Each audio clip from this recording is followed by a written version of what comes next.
bangkit berdiri. Kita akan mulai. Kita mau menyembah Dia pagi hari ini, saudara. Kita ingin memberikan yang terbaik. Kita ingin memberikan suara kita untuk menyembah Dia pagi hari ini.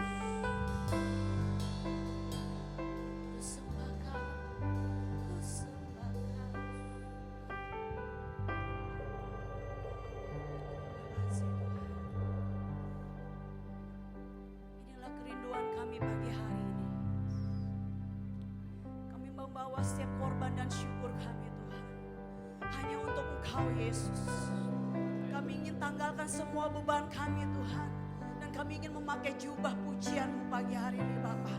Dan itu terus melekat dalam hidup kami, sehingga hidup kami diwarnai dengan pujian dan penyembahan-Mu, Bapa. Karena kami yakin dan kami percaya melalui pujian dan penyembahan-Mu ada kuasa yang luar biasa, Tuhan. Ada kuasa dan mujizat yang luar biasa, Yesus.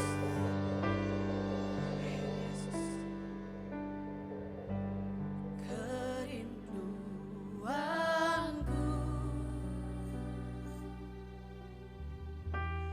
datang padamu. Allah mulia mawar syaron ku cinta. Engkaulah Raja bagi kami, Tuhan. Engkaulah Rajaku. Terima kasih Roh Kudus dan sahabatku. Terindah, termanis Engkau bagiku. Kami mau sembah Engkau. Ku sembah Kau dalam roh dan kebenaran. Ku sembah Kau dalam roh dan kebenaran.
katakan ku sembah kau.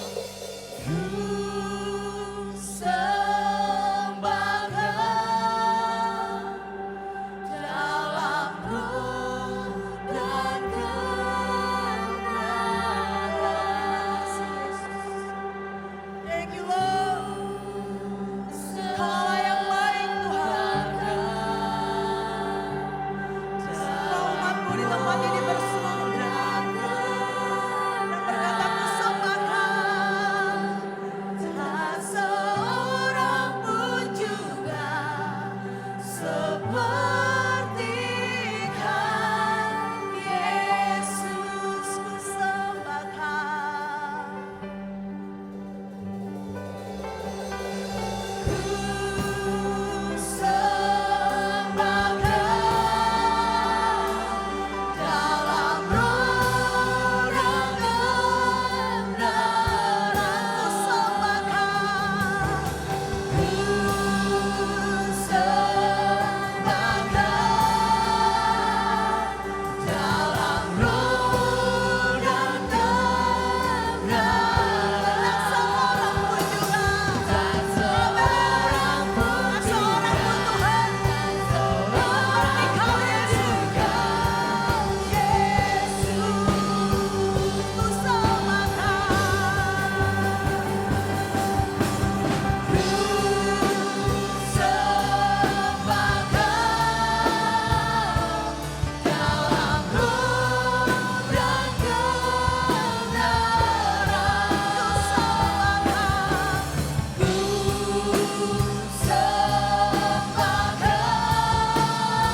Tuhan kami ini berkenan di hadapan Kau Yesus. Bukan hebat dan kuat dan gagah kami ketika kami datang untuk melayani Engkau dan hadir di tempat ini Tuhan. Tetapi kami ingin membawa setiap korban dan syukur kami. Ini bukan satu pertunjukan, tetapi satu persembahan yang kudus di hadapan Kau Bapa. Membawa setiap tubuh jiwa kami Tuhan untuk memuji dan menyembah Engkau. Membawa setiap beban kami dan kami tanggalkan di tempat ini Bapa. Dan kami memakai jubah yang baru. Biar semuanya itu Tuhan, Engkau yang bekerja, Engkau yang beracara di dalamnya Yesus. Kami siap untuk menari, melompat untuk meninggikan nama Engkau Bapa. Karena Engkau Allah yang luar biasa, layak ditinggikan, layak dipuji dan layak disembah. Terima kasih Roh Kudus, terima kasih Tuhan. Kami mengucap syukur buat pagi hari yang indah ini Bapa. Engkau berikan kami kesehatan sepanjang hari ini Tuhan. Sehingga kami bisa hadir dan berdiri di tempat ini untuk meninggikan Engkau, untuk memuliakan Engkau. Sungguh Engkau Allah yang baik, Engkau Allah yang luar biasa. Sungguh Engkau Allah yang begitu ajaib dalam kehidupan kami Tuhan. Terima kasih Yesus, kami mengucap syukur Bapa. Haleluya, amin. Shalom Bapak Ibu semua. Shalom. Haleluya. Oke, coba dong kasih senyumnya kanan kiri dulu. Lihat kayak tegang banget gitu kan. Oh pakai masker, bukan lu maskernya, senyumnya. Shalom semua, katakan kanan kiri shalom. Haleluya. Saya percaya ketika kita datang di sini, satu suara menyembah Dia, ada kemuliaan Tuhan turun atas kita. Amin. Amin. Satu pujian dengan kerinduan, dengan nyanyian yang serius, yang sungguh-sungguh, dan kita akan lihat hasilnya. Tuhan akan berkarya buat kita. Amin. Amin. Tiba saatnya di sini berkumpul bersama.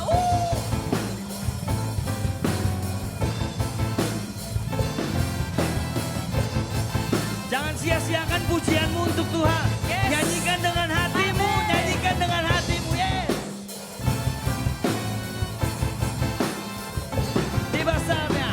Tiba saatnya kami berkumpul bersatu dari segenap suku, Dari setiap suku dan bangsa, berdiri di hadapan tata anak domba, satu suara menyatakan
Tuhan.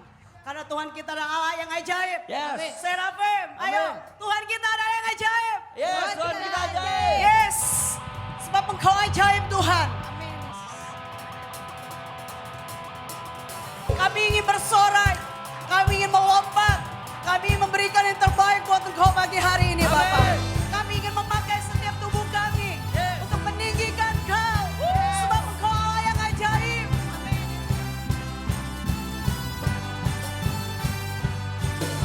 Tak terbayang kebesaran-Mu dan tak terbanding kekuatan-Mu Tuhan. Lebih keras lagi. Kau megah bagi Mari jemaat Serafim. segenap jiwa dan pengharapan telah ku serahkan untuk rencana-Mu Tuhan. Kau raja atasku. Hanya Kau yang layak ditinggikan. Ojek saudara, tinggikan dia, ajak Kau Tuhan. Ajaib Kau Tuhan, agung dan perkasa. Kau sumber kemenanganku, layak berkuasa. Memerintah selamanya. Yesus Kaulah Raja mulia.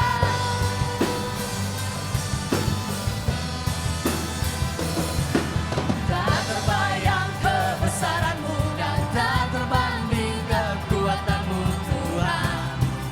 Kau megah bagiku, Kau megah bagiku Tuhan. segenap jiwa dan pengharapan telah ku serahkan untuk rencana-Mu Tuhan. Kau raja atasku, Karena dialah Raja atas hidup hanya kami. Kau yang layak ditinggikan. Ojek saudara, tinggikan dia, ajak Kau Tuhan. Ajaib Kau Tuhan, agung dan perkasa. Kau sumber kemenanganku, layak berkuasa. Memerintah selamanya. Yesus Kaulah Raja mulia. Kita mau bersorak katakan haleluya. Haleluya. Lebih keras lagi haleluya. Sungguh Kau luar biasa Tuhan. Kami menikmati setiap kebaikan-Mu, setiap kemurahan-Mu dalam hidup kami. Kami bisa ada berdiri di tempat ini untuk meninggikan Kau. Sebab Engkau Allah yang ajaib, Allah yang hidup, Allah yang luar biasa. Semuanya melonjak ke Tuhan.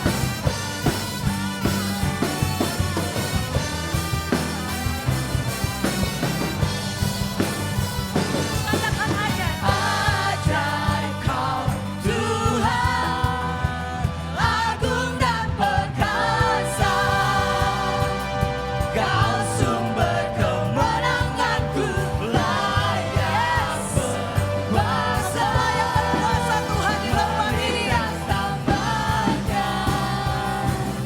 Yesus Kaulah Raja mulia. Ajaib Kau Tuhan, agung dan perkasa. Kau sumber kemenanganku, layak berkuasa.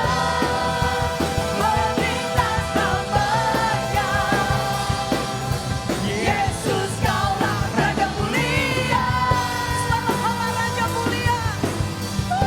Amin. Raja mulia. Lagi saudara. Raja mulia. Raja mulia. Beri kemuliaan untuk Tuhan kita. Yes, Kau luar biasa Tuhan. Kau dahsyat. Amin.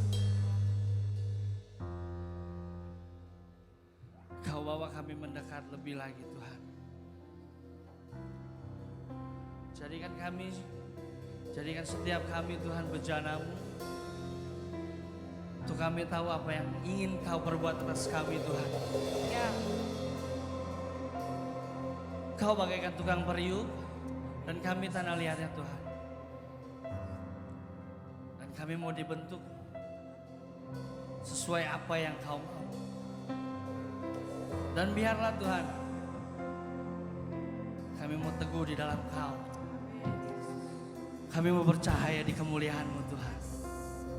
Amin Yesus. Kekuatan di jiwaku, ketenangan di batinku, ada dalam hadirat-Mu, ku menyembah.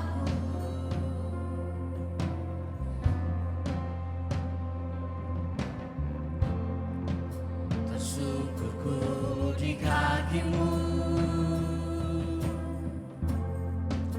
rasakan hadirat-Mu,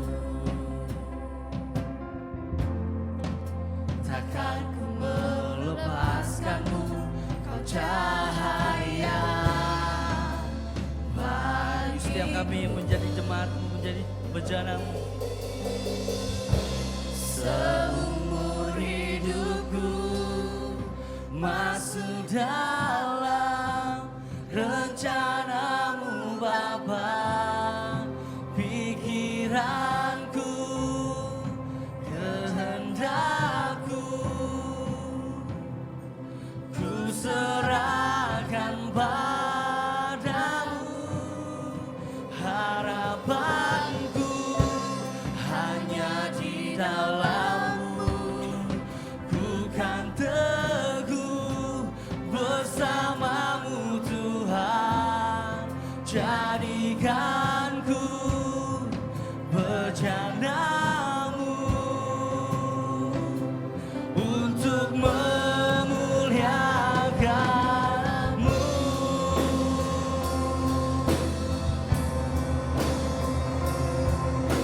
Kami mau tersungkur di hadapan-Mu Tuhan.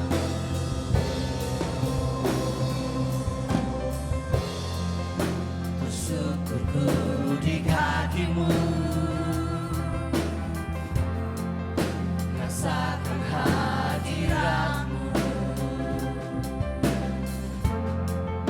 takkan ku melepaskan-Mu, Kau cahaya bagiku, mengiring-Mu seumur hidupku, masuk dalam rencana-Mu Bapa.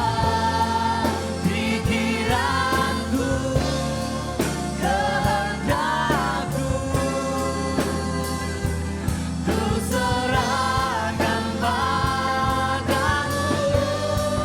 Harapanku hanya di dalam-Mu, ku kan teguh bersama-Mu Tuhan. Jadikanku bejana-Mu untuk memuliakan, mengiring-Mu seumur hidupku, masuk dalam rencana-Mu Bapa. Pikiranku, kehendakku, ku serahkan padamu. Harapanku hanya di dalam-Mu, ku kan teguh bersama-Mu Tuhan. Jadikanku bejana-Mu untuk memuliakan-Mu.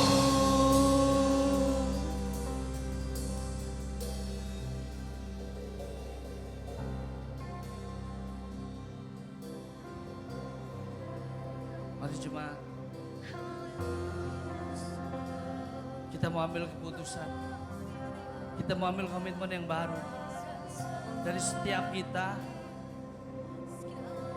mau mengambil komitmen untuk Tuhan. Menjadi jemaatnya, menjadi bejananya. Dan gak cuma sekedar dengan apa yang ada di pikiran kita. Dengan egonya kita, apa maunya kita. Kita gak bisa berbuat sendiri tanpa Tuhan. Ketika kita di luar Tuhan, saya pastikan hidupmu akan turun. Tapi ketika kita di dalam Tuhan, mendekat, mencari, melekat padanya. Dan akan kita lihat, kebangunan akan terjadi, kemenangan terjadi. Semua yang gak mungkin menjadi mungkin, yang mustahil menjadi mungkin di hadapan Tuhan. Yesus yang berkuasa, Yesus yang besar. Ketika kita mau dibentuk, ketika kita mau menjadi bejananya, kita rasakan apa yang Tuhan mau. Itu menjadi kebaikan buat di depan kita, di masa depan kita. Tuhan mau menjadikan masa depan kita dengan penuh kemuliaannya. Setiap kita yang datang pagi ini, pastikan hidupmu, ambil komitmen, perbarui lagi komitmenmu, perbarui lagi. Tuhan mau kau kembali, Tuhan mau kau mendekat. Thank you Lord, thank you Jesus. Haleluya. Kau tercurah atas kami Tuhan, Kau mengembalikan kami Tuhan, Kau mendekat kami Bapa, dan kami mau mendekat kepadamu Yesus. Oh, glory, glory bagimu Tuhan, kemuliaan hanya bagimu Yesus. Pastikan pagi ini, pastikan kau hadir bersamanya. Mari semua jemaat kita katakan, mengiringmu seumur hidupku, masuk dalam rencanamu Bapa. Pikiranku, kehendakku, ya ini pikiran kami, kehendak kami Tuhan. Kami serahkan di dalam tangan-Mu, dan itu baik bagi masa depan kami Tuhan. Yes. Hanya di dalam-Mu Katakan, ku kan teguh bersama-Mu Tuhan. jadikan ku bejana-Mu untuk memuliakan. Katakan jemaat saja. Mengiringmu Seumur hidupku masuk dalam rencana-Mu Bapa. Pikiranku, kehendakku, ku serahkan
setiap kami Tuhan menjadi seperti yang Kau inginkan Bapa.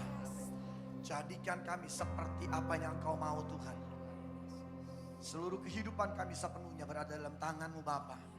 Sebab ketika hidup kami berada dalam tangan-Mu, maka ada kepastian, ada jaminan, ada sesuatu yang luar biasa, yang tidak pernah terbayangkan dalam hidup kami, yang tidak pernah kami pikirkan Tuhan. Itu yang Kau buat, semakin hari Engkau yang semakin bertambah, kuasa-Mu yang semakin luar biasa, Engkau yang semakin ditinggikan Tuhan. Ketika kuasa-Mu tinggal dalam hidup kami, maka kami melihat bukan cuma sekedar kebangkitan, tetapi adanya kegerakan. Bukan cuma sekedar kegerakan Tuhan, tapi ada yang namanya percepatan Bapa. Percepatan demi percepatan, semakin hari semakin cepat. Bukan cuma sekedar percepatan, tapi terus semakin cepat dan tidak pernah berhenti Tuhan. Janji-Mu ya dan amin. Kami tidak pernah berhenti, apalagi mundur Tuhan. Sebab Engkau Allah yang berada di depan kami, menuntun kami, menyertai kami, mengubahkan setiap kami. Bentuk kami setiap hari, makin cinta Engkau, makin setia, makin rindu akan Engkau, makin ingin memuliakan Engkau Tuhan. Menyerahkan seluruh hidup kami untuk dibentuk, menyerahkan seluruh keberadaan kami Tuhan untuk dipakai oleh Engkau Tuhan, menjadi alat bagi kemuliaan-Mu Yesus. Segala puji, segala hormat hanya bagi Engkau di tempat yang paling tinggi.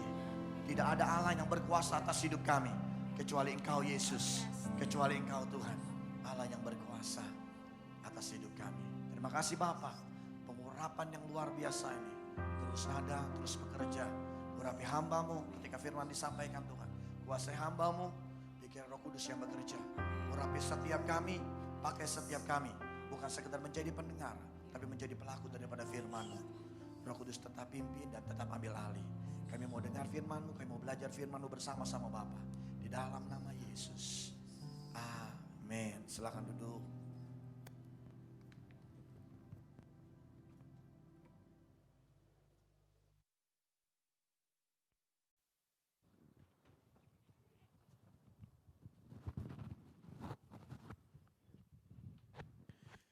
Shalom. Halo. Apa kabar? Iya, seminggu aja rasanya lama ya. Oke Bapak Ibu semua, terima kasih buat doanya. Jadi buat semua perhatian dan doanya.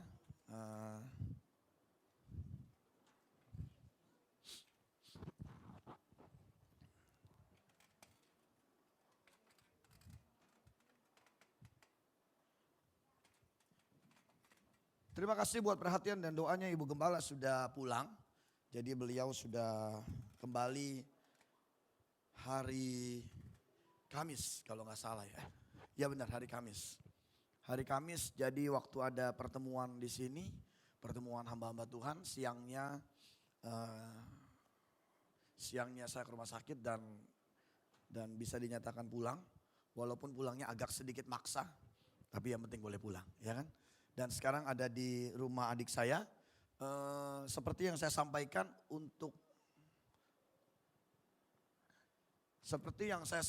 untuk tidak besuk dulu, bukan berarti saya menghalangi, tapi biarkan beliau istirahat, dipulihkan sehingga bisa datang lagi. Dan juga ada masukan dari dokter Aling tapi. Ya, jadi kalau mau besuknya virtual aja ya. Oke, kita langsung aja hari ini firman Tuhan. Saya kasih tema. Ini minggu lepas artinya nggak pakai seri ya. Nggak pakai seri. Saya kasih tema.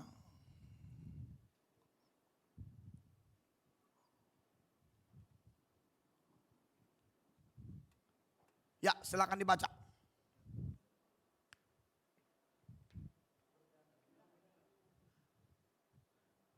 Ini sampai neraka aja enggak? Apalagi sampai sorga. Ini di mana? Bacanya apa? Ya, katakan berdampingan. Nah, hari ini saya kasih tema berdampingan. Apa sih berdampingan itu? Berdampingan artinya apa? Berdampingan artinya apa? Nah, ada nggak kiri kanan kita, ada nggak sekarang? Ada nggak orang di sekitar kita di kiri dengan kanan? Ada kan? Nah, ini yang namanya berdampingan. Kira-kira di samping kita sekarang ada malaikat nggak? Ada apa enggak? Siapa yang yakin ada malaikat? Ya, berdampingan. Kira-kira ada Yesus nggak sekarang berdampingan dengan kita? Iya. Jadi Yesusnya banyak dong. Karena semuanya bilang berdampingan. Ayo kita buka dulu 2 Korintus pasal 12 ayat 9. 2 Korintus pasal 12 ayat yang ke-9.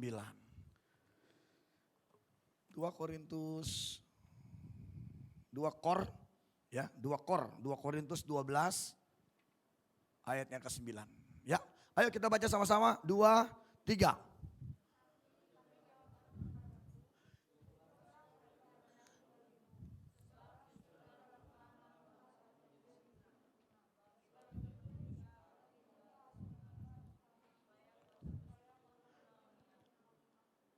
Saya yang baca deh. Kurang gigit rasanya. Tetapi jawab Tuhan kepadaku, cukuplah kasih karuniaku bagimu. Sebab justru dalam kelemahanlah kuasaku menjadi sempurna. Sebab itu terlebih suka aku bermegah atas kelemahanku. Supaya kuasa Kristus turun menaungi aku. Oke, saya punya permainan di sini. Ada yang mau jadi korban? Ada yang mau jadi korban?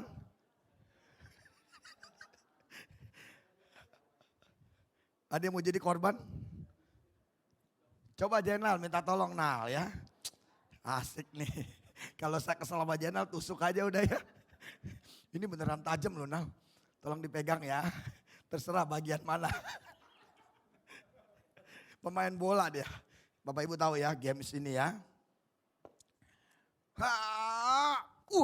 Saya gak berani jauh-jauh.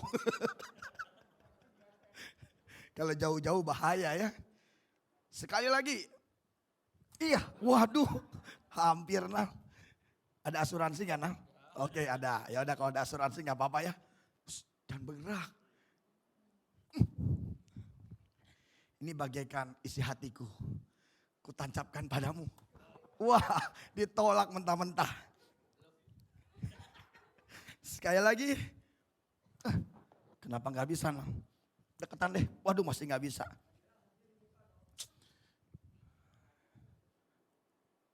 Ditekan aja deh. Sekali lagi Nal. Nah, yang terakhir. Pegangin dulu ya. Bapak Ibu, secara ilmu fisika, ini adalah salah satu rumus fisika. Ya, kenapa saya kasih tahu namanya ini fisika?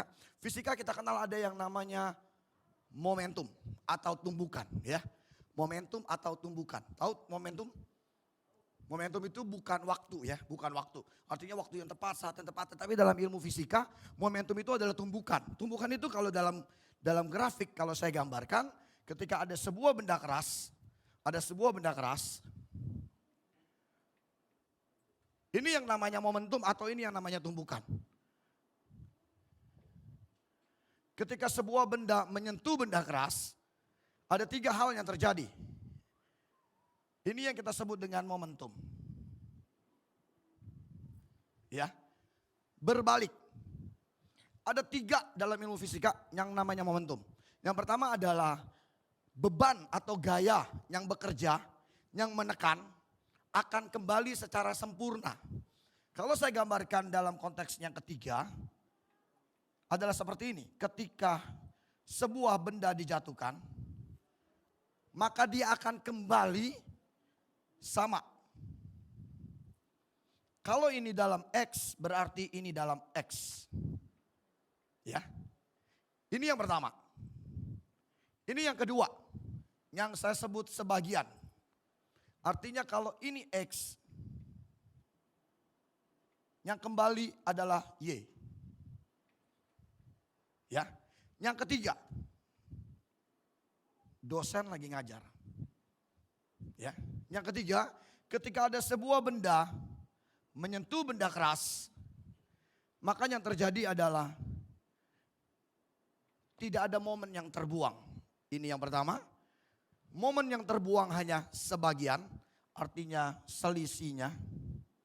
Ini yang sama, ini yang selisihnya yang sebagian, artinya X min Y. Ini semuanya terbuang. Tidak ada yang kembali. Ya, saya ulangin. Yang pertama ini seimbang. Ini artinya gaya, momen, artinya beban yang bekerja kembalinya sama. Seberapa besar pun tekanan yang terjadi maka kembalinya sama. Yang kedua artinya sebagian, ada sisa, ada yang terbuang. Yang terakhir tidak sama sekali. Kira-kira kalau barusan permainan yang saya mainkan ini, kalau kita bicara dalam rumus fisika, ini nomor berapa? 1, 2 atau 3? 1, 2 atau 3? 3. Udah pasti 3. Sekarang permainan yang kedua.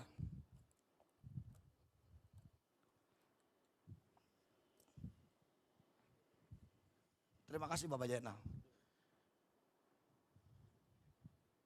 Nah ya, kelihatan gak Bapak Ibu semua? Kelihatan? Perlu diangkat? Ada 3 bola. Kita lihat bola pertama ya. Saya ulangi lagi. Kelihatan? Bola yang kedua. Kalau nggak kelihatan mesti dipegangin. Pegangin lagi Nal. Peganginnya segini aja karena ketinggian nanti jatuhin. Ya, oke. Yang pertama. Tingginya setinggi ini. Jangan sujud menyembah. Iya, oke. Berdiri aja Nal. Berdiri, nggak enak saya. Saya tahu saya lebih ganteng kok. Segini ya, kita lihat. Bola kedua. Bola ketiga.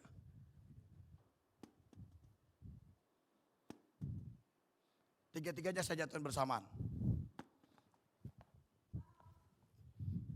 Mana yang lebih tinggi kembali? Gak ada yang merekam. Saya ulangi lagi. Hijau. Ini juga kuning ya. Katanya Jenal ini kuning. Jadi kalau salah warna dia. Mana yang lebih tinggi? Biru. Nomor 2. Nomor 3. Oke, terima kasih Nal. Nanti kita simpulkan. Sekarang kita buka Alkitab. Karena ini bukan dosen. Jadi kita buka Alkitab dulu ya. Kejadian pasalnya ke-19. Kejadian pasal 19 berdampingan. 2 Korintus 12 ayat 9 adalah ayat utama. Kejadian 19 cerita tentang Sodom dan Gomora dimusnahkan, Lot diselamatkan. Oke, saya langsung lanjut aja. Kejadian 19 ayat pertama sampai 29. Sudah ketemu semua? Ini panjang, saya nggak akan baca semua. Tetapi ada beberapa ayat yang kita akan bacakan hari ini, yang akan kita coba renungkan. Kenapa sih Sodom dan Gomora pada akhirnya dimusnahkan, tetapi Lot diselamatkan? Nah, ada yang tahu kenapa? Ada yang tahu? Ada yang udah pernah baca? Ya, kita lihat dulu ya. Sodom dan Gomora, kedua malaikat itu tiba di Sodom. Ayat yang pertama pada waktu petang. Lot sedang duduk di pintu gerbang Sodom. Dan ketika mereka melihat mereka, bangunlah ia menyongsong mereka lalu sujud dengan mukanya sampai ke tanah. Ayat pertama. Kedua malaikat itu tiba di Sodom pada waktu petang. Oke. Lot sedang duduk di pintu gerbang Sodom. Dan ketika melihat mereka, bangunlah ia menyongsong mereka lalu sujud dengan mukanya sampai ke tanah. Serta berkata, Tuan, silakanlah singgah ke rumah hambamu ini. Bermalamlah di sini dan basuhlah kakimu, maka besok pagi tuan boleh melanjutkan perjalanannya. Jawab mereka, tidak, kami akan bermalam di tanah lapang.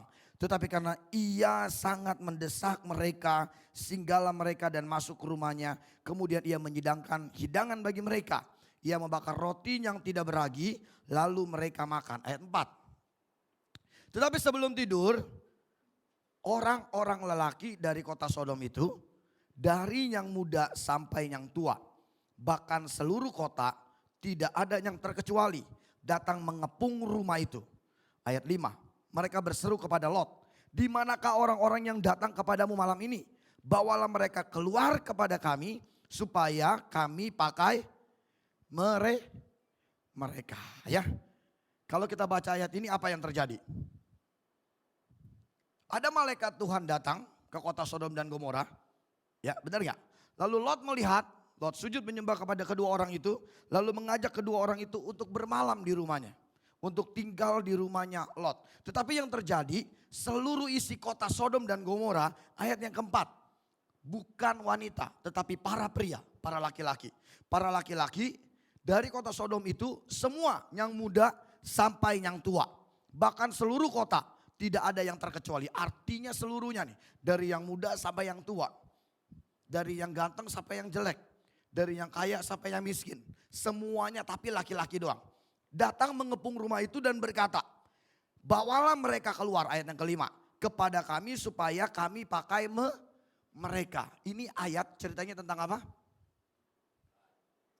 Gay. Inilah pertama kali kalimatnya gay ya. Sebenarnya ada lagi ayat sebelumnya. Ayat sebelumnya tentang guys. Tapi oke, ini tentang gay. Artinya laki-laki mau bersetubuh. Bersetubuh dengan laki-laki. Tetapi ini bukan gaynya. Tapi ini bicara adalah sodominya. Jadi kalau dia tanya ayat tentang sodomi, ini ayatnya. Ya, ini pertama kali mau terjadi. Nah, apa sih yang terjadi pada kota Sodom? Kota Sodom yang pertama, ini bukan soal dihukum Tuhan. Semua udah tahu tentang Sodom. Semua tahu cerita tentang Sodom, dia dihukum Tuhan. Tapi ini bukan bicara tentang gaynya, bukan bicara tentang sodominya. Tapi yang pertama, kenapa Sodom dan Gomora mau dihukum Tuhan? Karena gaya hidup. Ya, karena gaya hidup. Jadi gaya hidup orang-orang Sodom ketika itu ternyata melegalkan, mengiyakan, mengizinkan segala macam. Bahkan terjadi penyimpangan seksual. Bahkan terjadi kawin mengawinkan. Bahkan terjadi yang lebih buruk lagi dari itu. Bahkan mungkin terjadi hal-hal yang tidak tertuliskan di Alkitab. Tetapi kita lihat sejahat apa kota Sodom dan Gomora. Kejadian pasal yang ke-18. Kejadian pasal yang ke-13 bukan 18 ya. Kejadian pasal yang ke-13 kita buka. Lihat ayat yang ke-13. 13 ayat 13. Ayo kita baca sama-sama yang kencang. 2, 3. Bukan lagi jahat tapi sangat jahat dan berdosa. Gaya hidup. Kota Sodom dan Gomora dihukum Tuhan bukan karena sodominya, bukan karena gaisnya, tapi karena gaya hidupnya. Artinya di sini banyak macam. Bisa jadi gayanya, bisa jadi korupsinya, bisa jadi hal-hal yang di luar apa yang tertulis di Alkitab. Padahal kalau kita lihat nih kota Sodom. Kejadian 13 juga, masih sama kejadian 13 ya. Kita lihat ayatnya ke-10. Ayo kita baca lagi ayat 10. 2, 3. Lalu Lot melayangkan pandangannya dan dilihatnya lah bahwa seluruh lembah Yordan banyak airnya seperti taman Tuhan. Terus seperti tanah Mesir sampai ke Zoar. Hal itu terjadi sebelum Tuhan memusnahkan Sodom dan jadi Sodom dan Gomora pada awalnya menurut pandangan manusia, apa yang kelihatan oleh Lot, apa yang nampak secara umum, Sodom dan Gomora itu adalah kota yang sangat subur. Kota yang sangat subur. Kota yang luar biasa potensial ekonominya. Nah, saking potensial ekonominya, gaya hidup mereka menghalalkan segala gaya. Ya, ini yang membuat Sodom dan Gomora akhirnya dihukum Tuhan. Yang pertama.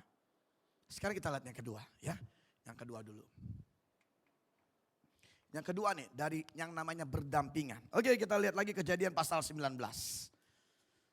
Kejadian pasal 19, sekarang kita lihat ayat yang ke-6. Ayo kita baca 2, 3. Lalu keluarlah Lot, saya aja deh gak apa-apa ya. Lalu keluarlah Lot menemui mereka ke depan pintu, tetapi pintu ditutupnya di belakangnya. Dan ia berkata, saudara-saudaraku janganlah kiranya berbuat jahat. Saudara-saudaraku janganlah kiranya berbuat jahat. Kamu tahu aku mempunyai 2 orang anak perempuan yang belum pernah dijamah laki-laki.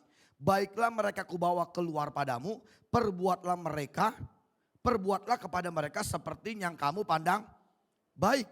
Hanya jangan kamu apa-apakan orang-orang ini, sebab mereka memang datang untuk berlindung di dalam rumahku. Coba, kalau kita baca ayat ini, siapa yang jahat sekarang?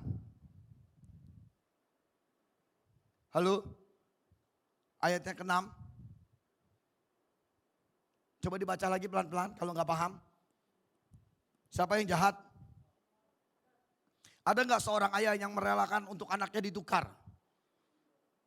Waktu tiba-tiba ada orang mengepung di rumahnya di depan. Lalu Lot bilang gini, jangan mereka berdua. Aku punya 2 anak gadis yang belum tersentuh oleh pria. Gini aja, aku serahkan 2 anak gadisku ke kamu. Terserah kamu mau bikin apa aja. Terserah kamu mau lakukan apa aja. Nah, kalau kita baca ayat ini yang jahat siapa berarti? Ada nggak seorang ayah yang mengorbankan seperti itu? Ada? Kayaknya kalau Edi nggak mungkin ya. Nginep aja nggak boleh ya dia. Apalagi begini pasti dia sayang banget sama anaknya. Nggak mungkin. Tapi ada loh yang namanya Lot.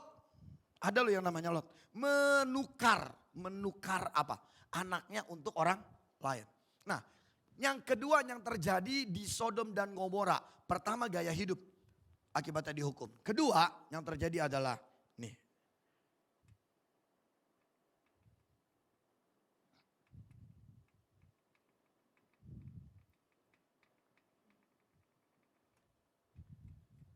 Kalau kita kembali kepada Kejadian pasal 13. Kita kembali pada Kejadian pasal 13.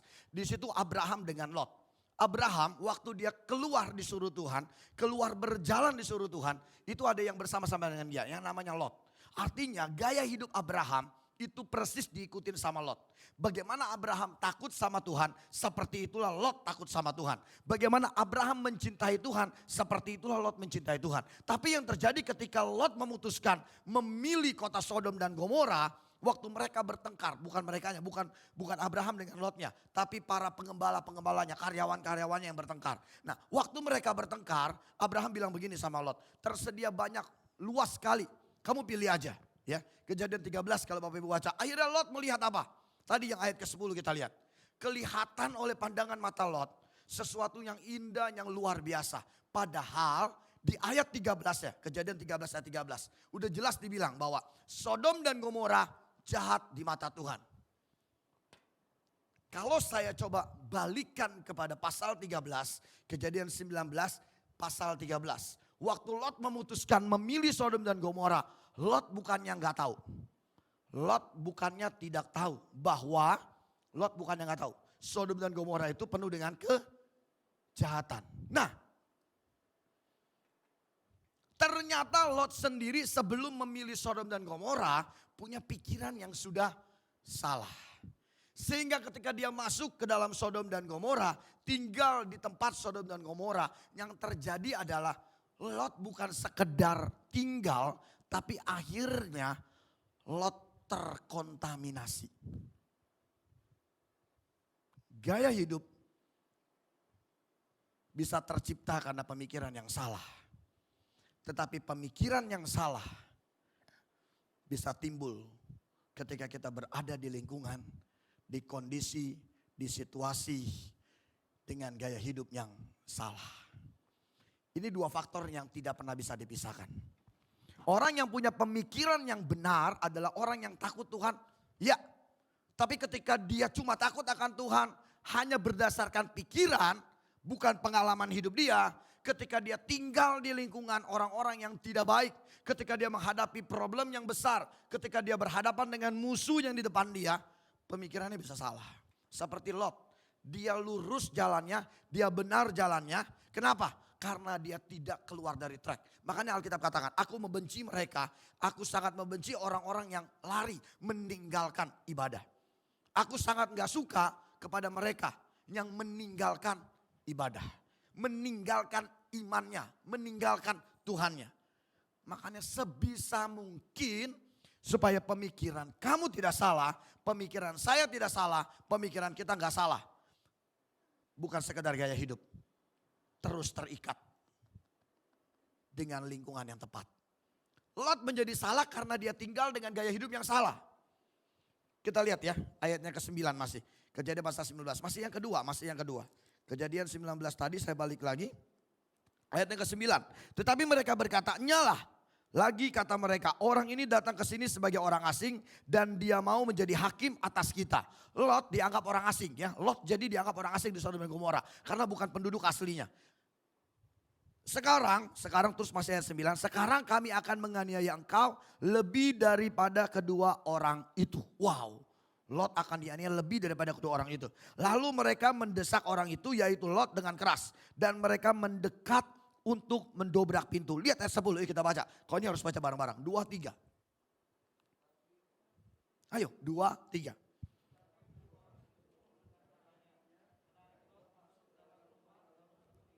Tetapi kedua orang itu mengulurkan tangannya. Artinya waktu itu Lot didesak. Lot ada di pintu, Lot ada di sini nih, ada di depan pintu. Lalu semuanya menyerang, semuanya masuk, semuanya mendesak. Sampai akhirnya Lot kepepet, kejepit. Tidak ada lagi jalan. Harusnya saat itu Lot berhasil ditangkap. Lot udah mentok nih, udah gak bisa keluar. Udah mentok. Udah terjepit, pintunya sudah dikunci. Tapi Alkitab katakan, Alkitab bilang begini. Kedua orang itu mengulurkan tangannya, menarik Lot ke dalam. Saya mau kasih tahu seperti ini. Pemikiran yang salah akan diintervensi oleh Allah.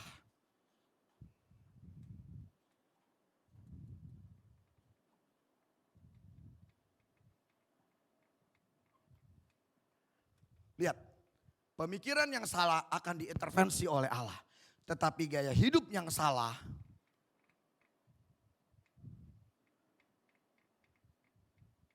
dihukum oleh Allah. Lihat ya, pemikiran yang salah akan terintervensi. Tetapi gaya hidup yang salah dihukum. Orang Israel dua-duanya. Gaya hidupnya salah, pemikirannya salah. Tapi Bapak Ibu coba mulai pisah-pisah. Coba kalau Bapak Ibu baca baik-baik di di Keluaran. Ketika orang Israel mulai berjalan dari Mesir menuju Tanah Kanaan. Pernah satu waktu Tuhan marah sekali. Tuhan murka banget. Itu hampir semuanya di bumi hanguskan. Karena gaya hidup mereka salah. Tetapi kalau kita bicara tentang pemikiran yang salah, Tuhan akan intervensi. Tidak semuanya dihukum, disisakan. Ya. Dua hal ini harus dibedakan. Kalau kita memiliki gaya hidup yang salah, pasti dihukum. Tapi kalau cuma pemikiran yang salah, tidak usah khawatir. Ketika pikiran kita salah, masih ada celah, masih ada kesempatan untuk Tuhan intervensi. Tapi ketika gaya hidup, makanya Alkitab katakan begini. Dosa itu kalau udah dibuahi. Perbuatan yang salah menghasilkan dosa itu kalau sudah dibuahi. Dan ingat, upah dosa adalah maut. Ketika berada di pikiran, ketika kita masih berpikir, ketika kita menjadi lemah, gak masalah. Ada yang namanya intervensi ilahi. Ini keren nih. Ya, intervensi. Makanya waktu si Lot ini bilang, aku mau kasih anakku. Itu sesuatu yang salah kata Alkitab. Bukan begitu jalan keluarnya. Bukan begitu yang harus kamu lakukan. Belum dikasihkan anaknya. Baru, coba kalau waktu itu tiba-tiba dua anaknya dibawa keluar. Langsung, nih dua anakku diambil aja buat kamu. Ini kan enggak, baru pola pikir. Negosiasi antara Lot dengan orang kota, seisi kota. Tetapi yang terjadi pemikiran Lot salah. Maka terjadilah intervensi oleh Allah. Ketika pikiran kita salah, Alkitab katakan ada intervensi oleh Allah. Tapi ketika gaya hidup kita yang salah, kita dihukum. Contoh, saya mau makan kepiting. Ya, itu baru pikiran. Nggak akan kolesterol. Ya kan? Kalau makan kepiting setiap hari udah jadi gaya hidup. Kira-kira yang terjadi apa? Dah, nangkep ya. Sesimpel itu, sesederhana itu. Kalau masih sebatas wacana, sebatas pikiran, nggak apa-apa. Masih ada intervensi oleh Allah. Wih, ini enak banget, nggak apa-apa. Ini semua nanti langsung mikir yang aneh-aneh. Ya kan? Nggak apa-apa karena ada intervensi oleh Allah. Padahal kalau kita pakai lagi standar hukumnya Tuhan, orang yang ngelihat aja menginginkan itu berarti berzina. Membenci udah berarti membunuh. Tapi oke, berdasarkan cerita Lot, ada intervensi oleh Allah. Yang ketiga, biar cepat ya. Yang ketiga, selamatlah kita yang masih mikirnya salah.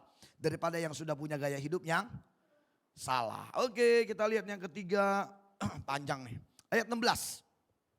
Ayat 15 dulu dia mulai, ayat 15. Ketika fajar telah menyingsing, kedua malaikat itu mendesak Lot supaya bersegera katanya. Bangunlah, bawalah istrimu dan kedua anakmu yang ada di sini. Supaya engkau jangan mati lenyap karena kedurjanaan kota ini. Ketika ia berlambat-lambat, maka tangannya, tangan istri dan tangan kedua anaknya dipegang oleh kedua orang itu. Sebab Tuhan hendak mengasihani dia. Lalu kedua orang itu menuntunnya keluar kota dan melepaskannya di sana. Ketika ia berlambat-lambat, maka tangannya, tangan si Lot, tangan istri dan tangan kedua anaknya dipegang oleh kedua orang itu. Sebab Tuhan hendak mengasihani dia. Lalu kedua orang itu menuntunnya keluar kota dan melepaskannya di sana. Kita lihat loncat ya, kita loncat sekarang. Kita loncat ayat yang ke-22. Ayo. Masih Kejadian pasal 19. Cepatlah, larilah ke sana. Sebab aku tidak dapat berbuat apa-apa sebelum engkau sampai ke sana. Ini malaikat Tuhan yang ngomong. Itulah sebabnya nama kota itu disebut Zoar. Matahari telah terbit, menyinari bumi ketika Lot tiba di Zoar. Ayat 24. Kemudian Tuhan menurunkan hujan belerang dan api atas Sodom dan Gomora. Berasal dari Tuhan, dari langit. Bapak Ibu semua ayat 24 ini. Kalau kita bicara fakta sejarah.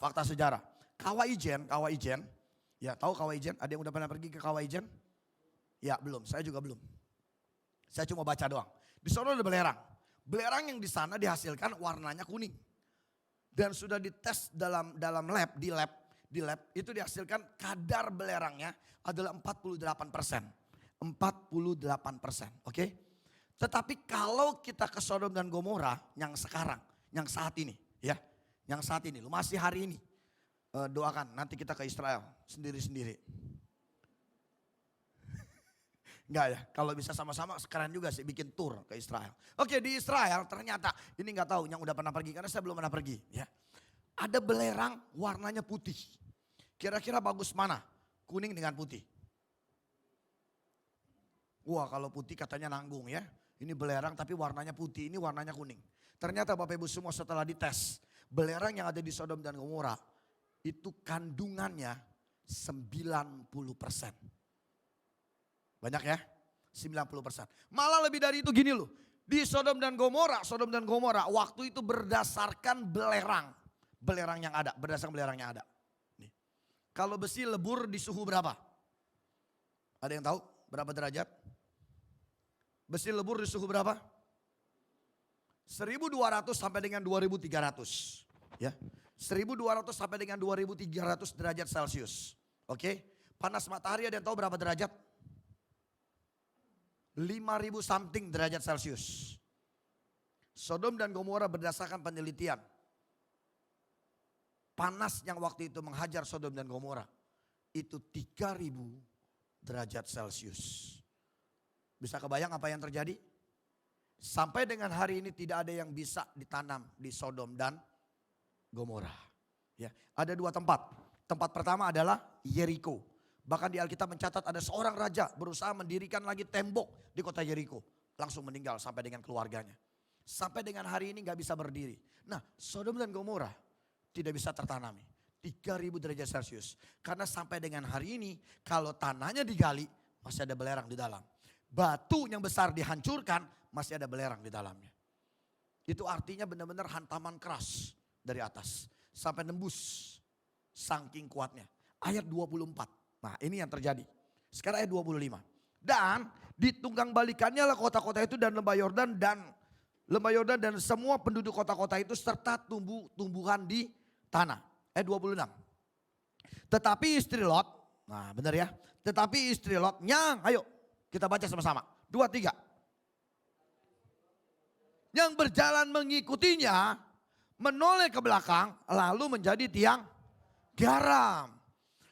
Kita semua tahu Lot berjalan lalu istrinya mengikuti di belakang. Tapi istrinya menoleh ke belakang artinya melihat Sodom dan Gomora. Lalu tiba-tiba istrinya berubah jadi tiang garam. Ya, gak usah ditampilin slide-slide-nya, gak apa-apa. Simple Bapak Ibu semua.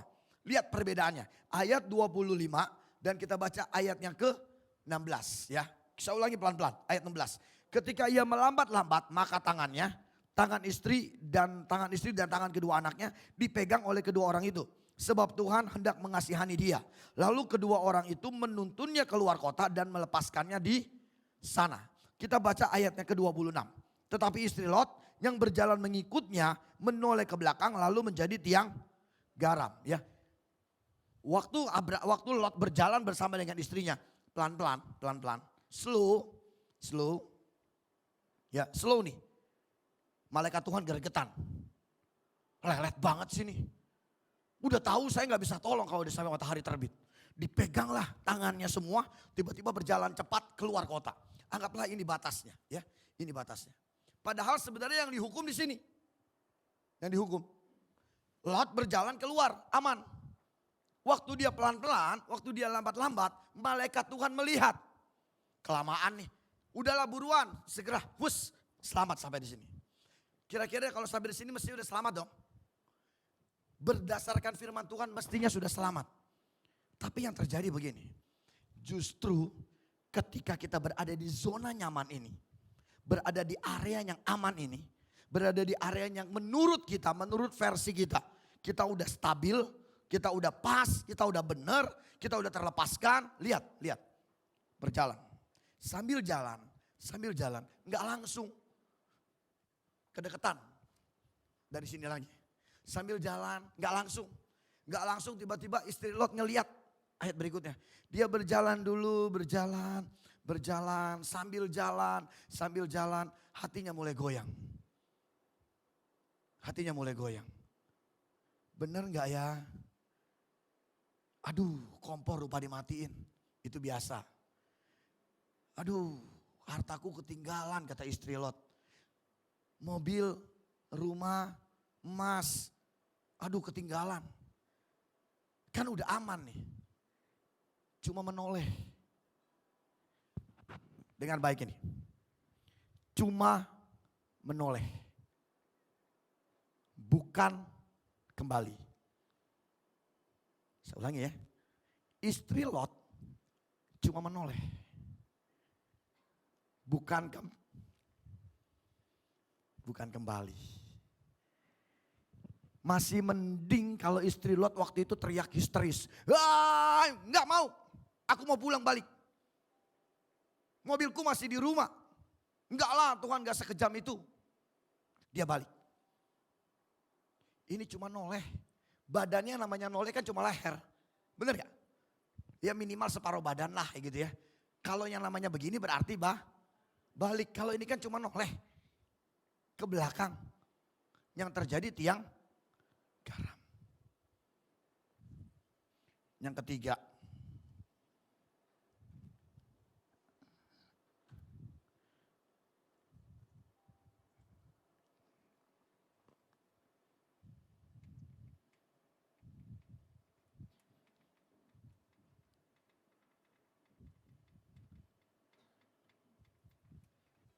Ayo kita baca yang ketiga apa? Sulit untuk melupakan. Yuk simpel saya mau tanya.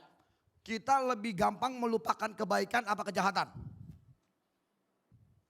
Kita suka lebih gampang melupakan kebaikan atau kejahatan?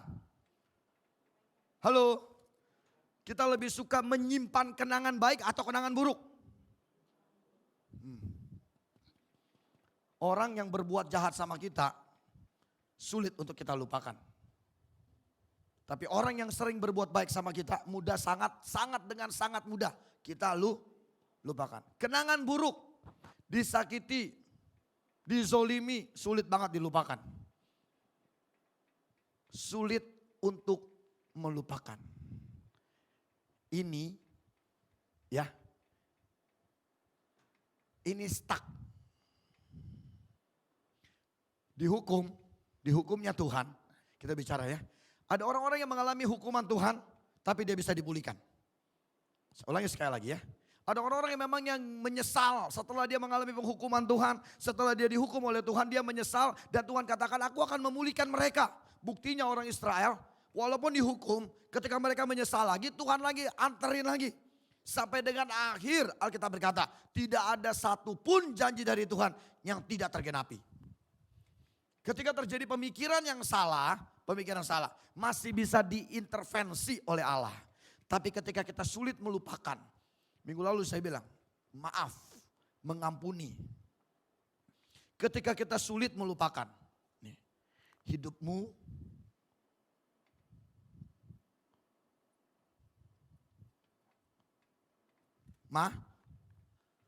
mati.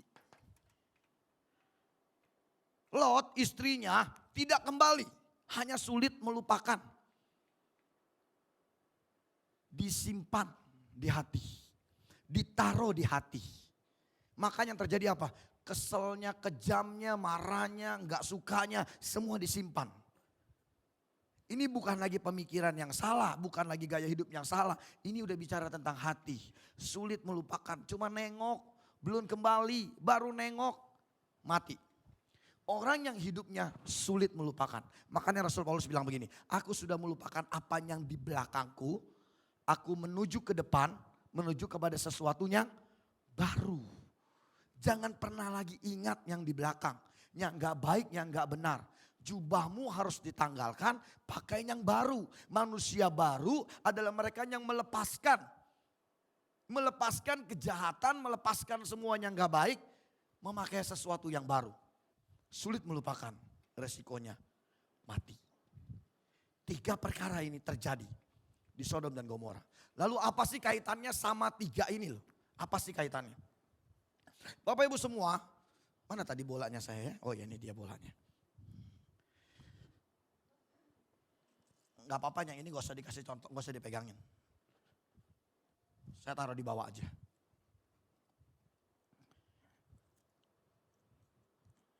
Ada yang namanya momentum, ada yang namanya tumbukan dalam ilmu fisika. Seperti yang tadi saya katakan. Nah, ya. Ini contoh yang paling gampang. Seringkali ketika kita bertubrukan, saya tembak ke situ takut rusak ya. Dilarang sama anak saya tadi mau nembak saya. Karena nanti rusak. Nah, Bapak Ibu lihat ya, ketika ini saya lempar ke bawah, tidak ada apapun yang terbalik, yang kembali. Semuanya habis. Mati. Ketika hidupmu tidak pernah melupakan, ketika hidupmu cuma bisanya hidup dari masa lalu, ketika hidupmu cuma mengingat-ingat yang gak baik, ketika hidupmu selalu ngomongin orang tetapi yang gak baiknya, yang gak benernya, nih lihat yang terjadi. Mati. Kamu gak akan bisa berbuat apapun. Kita gak bisa mengubah sejarah, kita gak bisa mengembalikan waktu. Ketika semua sudah terjadi, biarkan itu menjadi sebuah pengalaman, lalu kita bicara tatap ke depan. Ingat Albert Einstein bilang begini, hidup itu bagaikan kita naik sepeda, harus terus bergerak. Ini Albert Einstein loh yang ngomong. Seorang ahli yang luar biasa. Hidup itu bagaikan naik sepeda yang harus terus bergerak. Sehingga ketika dia bergerak dia seimbang. Bapak Ibu ketika kita sulit melupakan apa yang di belakang kita, kejadian yang buruk di belakang kita, maka sekali lagi harus saya katakan kita akan seperti ini. Enggak kembali sama sekali. Mati. Hidup kita mati. Mulai hari ini lupakan semua yang ada di belakang. Supaya hidupmu gak mati. Karena kenapa berdampingan? Kenapa saya kasih tema berdampingan? Kenapa? Karena masa lalu selalu nempel sama kita. Pemikiran yang salah selalu nempel sama hidup kita. Keinginan dengan gaya hidup yang salah selalu melekat dalam hidup kita. Ingat 10% dari luar, 90% decisionnya di tangan kita. Ketika kita tidak mau meninggalkan yang lama, sekali lagi mati. Tapi lihat ada 3 bola. Saya nggak pernah bilang, ada yang bilang begini, Alkitab cuma ngomong begini loh ya. Iman yang sebesar biji sesawi mindahin gunung. Bener gak? Nggak perlu segede bola tenis. Ada yang tahu biji sesawi? Sebiji semangka. Benar kan? Biji semangka kecil. Kecil. Enggak perlu segede bola bekel. Ini bola bekel nih. Apalagi ini bola apa ya? Bola mainan lah ya. Bola mainan. Tapi lihat Bapak Ibu semua ya. Lihat sekali lagi saya mau kasih tahu. Kembali gak? Sekeras apapun. Dia akan kembali. Ini saya nggak bicara tentang bentuknya. Saya nggak peduli bentuk iman Bapak Ibu semua. Saya nggak peduli pola pikir Bapak Ibu semua. Tapi pastikan hidupmu harus kembali. Jangan kayak begini mati. Nih, sulit melupakan. Pemikiran yang salah akan diintervensi oleh Allah. Nggak usah khawatir dengan itu. Orang itu belajar dari kesalahan. Orang yang nggak pernah salah adalah orang yang mati. Tapi orang yang berani salah adalah orang yang mau hidup. Yang jadi masalah jangan pernah ingat-ingat masa lalu. Nggak ada gunanya. Itu kita tuh selalu berdampingan. Hari ini kita bisa lupakan, besok kita bisa lupakan. Minggu depan kita ketemu orang. Ternyata orang itu ngingetin sama yang kejadian 3 bulan yang lalu. Kalau kita nggak bisa ngelupain, stuck hidup kita.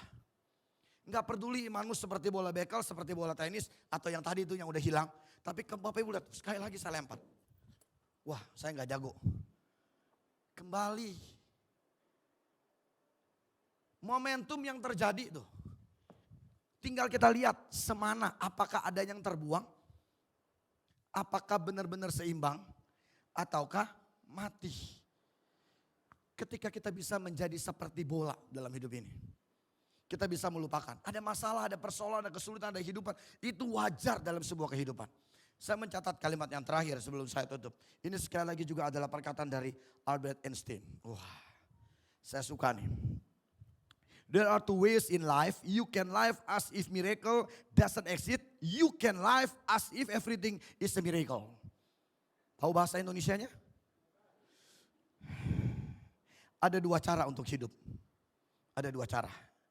Anda bisa hidup seolah-olah tidak ada keajaiban. Atau Anda bisa hidup seolah-olah menganggap segala sesuatunya adalah keajaiban.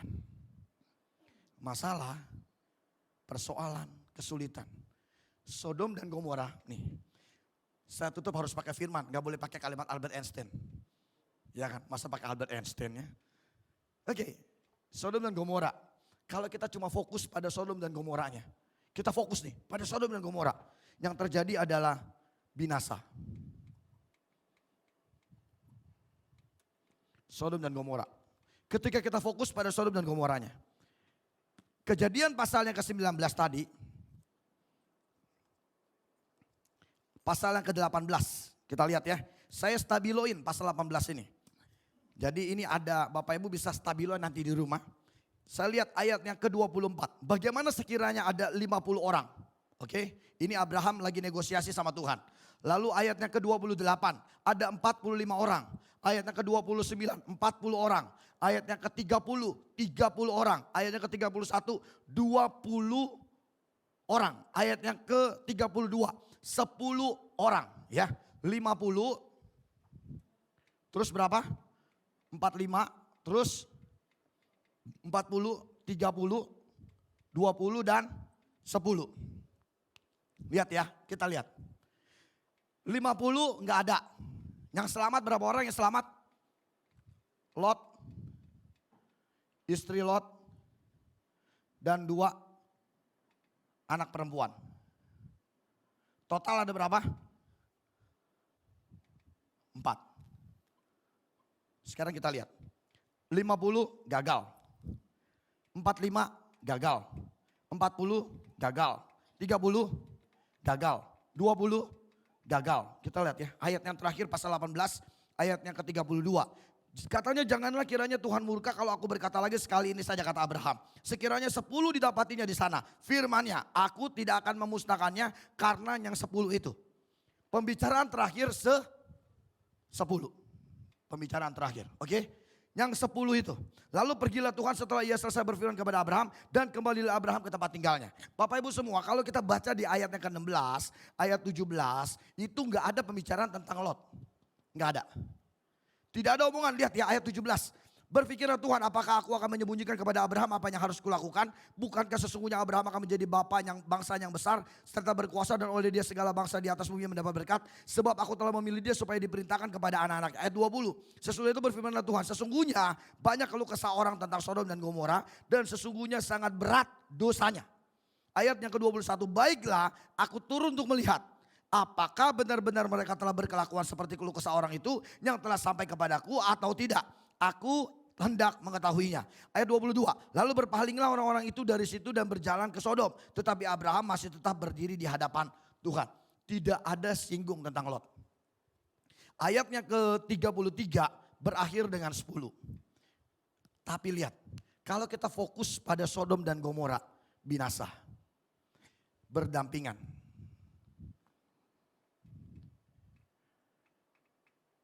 Kasih dan keadilan.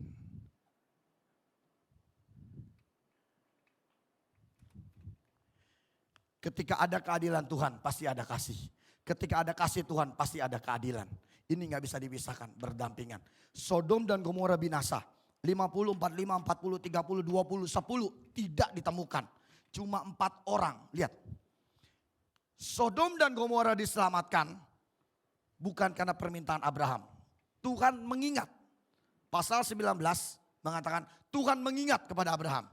Tetapi bukan karena negosiasi.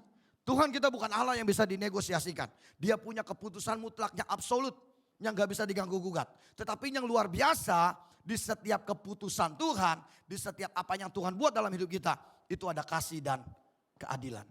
Ketika Sodom dan Gomora ingin di bumi hanguskan, Tuhan lihat, saya beritahu, bukan istri, bukan anak perempuan yang dilihat oleh Tuhan.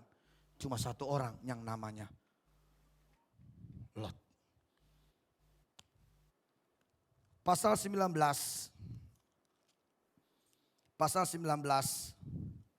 ayat yang ke-29 sebagai ayat penutup. Demikianlah pada waktu Allah memusnahkan kota-kota di lembah Yordan dan menunggang balikan kota-kota kediaman Lot. Maka Allah ingat kepada Abraham. Lalu, ayo baca, kencang. Lalu dikeluarkannya Lot dari tengah-tengah tempat. Cuma satu orang.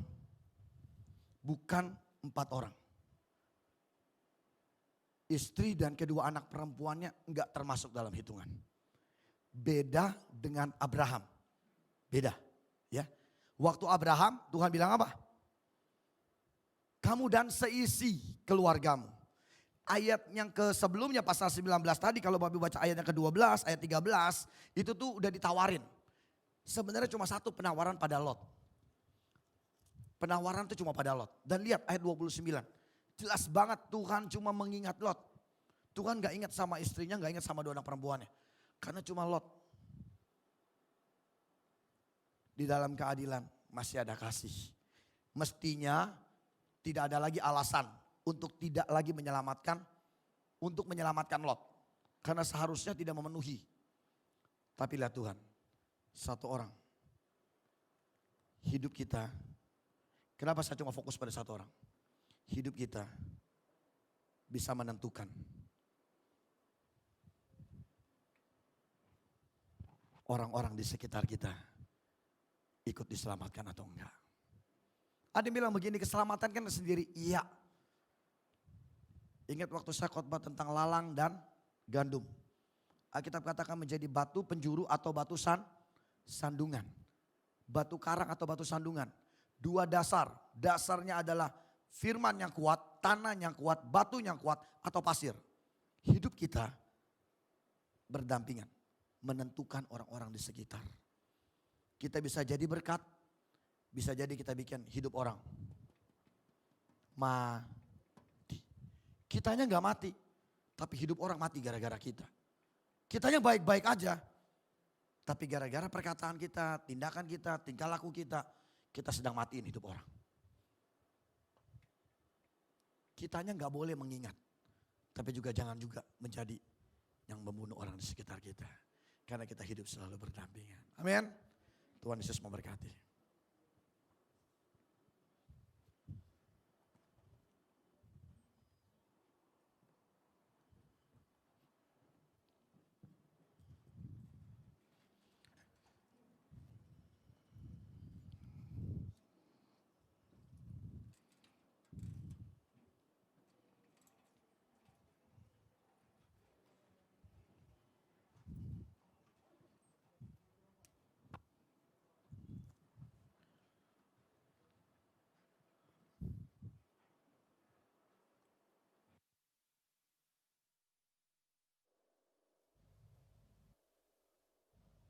Oke. Terima kasih atas firman-Nya Papi. Kita nggak boleh jadi orang yang mati, kita harus hidup dan terus bergerak. Amin. Kita naikkan pujian. Aku masuk ke gerbangnya. sambil kita persembahan.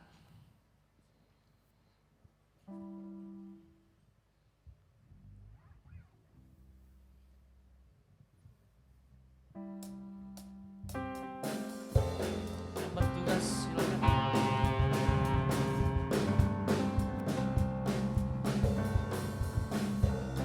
Masuki gerbangnya dengan hati bersyukur, halamannya dengan pujian. Kataku hari ini harinya Tuhan, ku bersuka sebabnya girakanku. Aku gerbangnya dengan hati bersyukur, halamannya dengan pujian. Kataku hari ini harinya Tuhan, ku bersuka sebab Dia girakanku. Hey! Dia girakanku, oh Dia girakanku, ku bersuka sebab Dia girakanku. Oh, Dia girakanku, oh Dia girakanku, ku bersuka sebab Dia girakanku. Tuhan, semuanya diberkati. Amin. Kita mau membangun manusia roh kita sehingga gaya hidup kita boleh dipimpin oleh firman Tuhan. Pengumuman ibadah seperti biasa, Minggu 7:30 anak sekolah Minggu, jam 10 ibadah umum, jam 5 sebentar anak pemuda remaja. Dan saya mau sampaikan untuk tanggal 13 September kita ada tamu Pendeta Yakub yang ada di acara sudut pandang. Dia mengalami melawan penyakitnya dan dia disembuhkan. Kita boleh semua jemaat untuk datang untuk berbagi berkat firman, untuk kita sama-sama dapat belajar. Dan kita juga berdoa buat Ibu Gembala kita, semua kesehatannya semakin dipulihkan. Terima kasih, Tuhan Yesus memberkati. Saudara, untuk jemaat bangkit berdiri, kita akan tutup ibadah kita. Terima kasih Tuhan buat kasih-Mu, buat firman-Mu siang hari ini Bapa. Bukan memuji-Mu dan menyembah-Mu selalu Tuhan.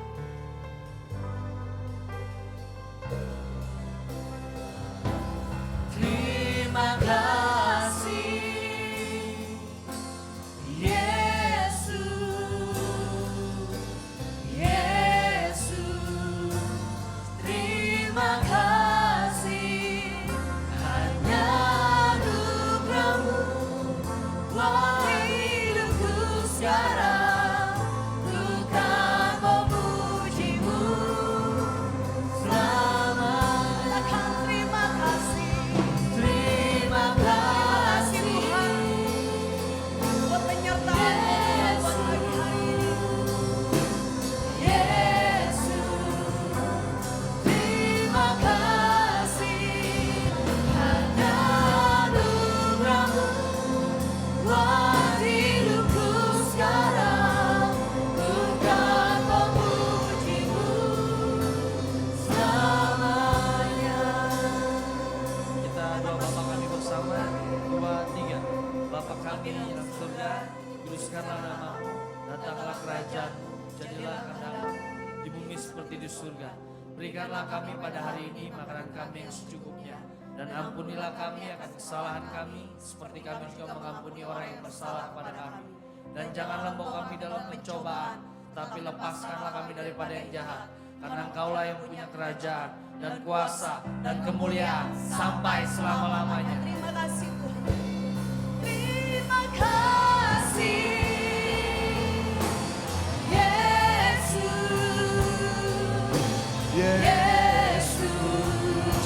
Terima kasih hanya anugerah-Mu buat hidupku sekarang. Ku kan memuji-Mu selamanya.